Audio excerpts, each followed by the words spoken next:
ایک دفعہ کا ذکر ہے کہ ایک چڑیا اپنے دو بچوں کے ساتھ رہا کرتی تھی۔ اس کے ایک بیٹا اور ایک بیٹی تھی۔ بیٹی تو بہت ہی زیادہ فرما بردار اور بہت ہی زیادہ اچھی طرح بات کرنے والی تھی، مگر اس کا بیٹا اپنی ماں کی بات پر کان تک نہ دھرتا، ہر بات پر نہ کہتا، نہ اپنی ماں کی کوئی بات مانتا اور نہ ہی اپنی بہن کے ساتھ کوئی بھی اچھا برتاؤ کرتا، ہر وقت لڑتا ہی رہتا۔ ایک دن اس کی ماں نے کہا کہ بچوں، آج میں تم لوگوں کو ایکسرسائز کروانے لے کر جاؤں گی، تو تم لوگ میرے ساتھ چلنا تاکہ تم لوگوں کی بھی ورزش ہو جائے۔ بیٹی نے تو کہا کہ ہاں ماں، میں چلوں گی، ہمیں تو بہت ہی زیادہ مزہ آئے گا، بھیا آپ بھی چلیں۔ مگر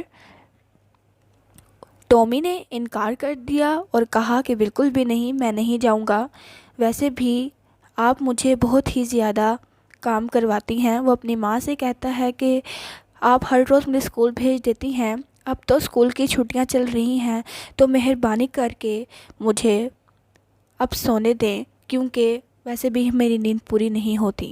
اس کی ماں بہت ہی زیادہ مایوس ہو گئی، اس کی ماں ہر وقت اس کے بارے میں پریشان رہتی تھی، تو وہ اپنی بیٹی کو لے کر مایوسی کی حالت میں خود ہی چلی گئی اور اپنے بیٹے کو چھوڑ گئی، کیونکہ وہ نہیں جانا چاہتا تھا۔ ویسے بھی وہ کسی بھی بات کو نہیں مانتا تھا۔ وہ اپنی بیٹی کے ساتھ چلی گئی اور ایکسرسائز اڑ کے آ گئی۔ اس طرح اس کی بیٹی کو تو بہت ہی زیادہ مزہ آیا۔ جب وہ گھر آئے تو اس نے اپنے بیٹے کو سمجھایا کہ دیکھو، تمہاری بہن کتنی زیادہ اچھی ہے، تم اس سے کچھ سیکھ لو۔ مگر وہ تو بہت ہی زیادہ چڑچڑا ہو گیا تھا کہ ہر وقت ماں اس کی ہی تعریف کرتی رہتی ہے۔ اس کی ماں نے اسے سمجھایا کہ دیکھو، اگر تم اپنے آپ میں ہی گمسم رہو گے تو کوئی بھی تم سے بات کرنا پسند نہیں کرے گا اور ہر کوئی تم سے نفرت کرے گا، لیکن اگر تم سب سے بات کرو گے، اپنے آپ میں گمسم نہیں رہو گے، سب کے ساتھ رہو گے، تو تمہیں بہت ہی زیادہ اچھا بھی لگے گا اور جس کے ساتھ تم بات کرو گے اس کو بھی اچھا لگے گا۔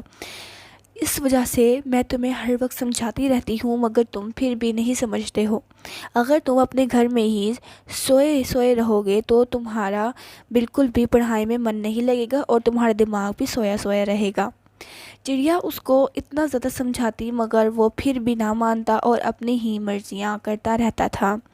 چڑیا اس کی وجہ سے زیادہ پریشان رہتی تھی۔ ایک دن چڑیا نے اپنے دونوں بچوں کو کہا کہ تم دونوں جاؤ اور مارکیٹ سے میرے لیے تھوڑا سا سامان لے آؤ۔ چڑیا تو چلی گئی، مگر اس کا بیٹا نہ گیا۔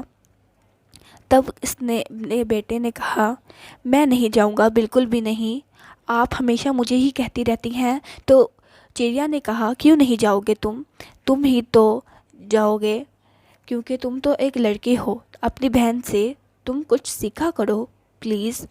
اس نے کہا کہ کیا آپ ہر وقت اپنی میری بہن کرتی رہتی ہیں؟ آپ ہر وقت اس کی ہی تعریفیں کرتی رہتی ہیں، کبھی بھی آپ نے میری تعریف نہیں کی ہے، اس وجہ سے میں گمسم رہتا ہوں۔ آپ ہمیشہ پریشان رہتی تھی نا کہ میں اتنا پریشان کیوں رہتا ہوں، کیونکہ آپ ہمیشہ اس کی ہی تعریفیں کرتی رہتی ہیں، مگر میری تو کوئی بھی تعریف نہیں کرتی ہیں۔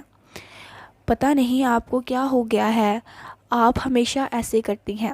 تب اس کی ماں نے کہا کہ نہیں بیٹا، میرے لیے تم دونوں برابر ہو، اگر چڑیا نے کوئی شرارت کی تو میں اسے بھی ڈانٹوں گی۔ کیا تمہیں یاد نہیں کہ کچھ دنوں پہلے اس نے ایک شرارت کی تھی تو میں نے اسے کتنا ڈانٹا تھا؟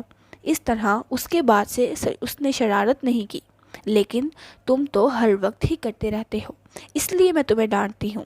تم دونوں ایک برابر ہو میرے لیے، میں تم لوگوں سے بہت پیار کرتی ہوں۔ چڑیا نے اسے یہ کہا، اس کو بھی تھوڑا بہت احساس ہوا۔ پھر چڑیا نے کہا، دیکھو بیٹا، اگر اس نے کوئی شرارت کی تو میں اسے بھی ڈانٹوں گی، اور اگر تم کوئی شرارت نہیں کرو گے تو میں تمہیں کیوں ڈانٹوں گی، میں تمہیں کیوں اتنا زیادہ تنگ ٹیس پہنچاؤں گی۔ اس کو سمجھ آ گئی کہ اب اس نے ایسے نہیں کرنا۔ اس کے بعد اس نے عہد کر لیا کہ وہ اپنی ماں کا فرما بردار رہے گا۔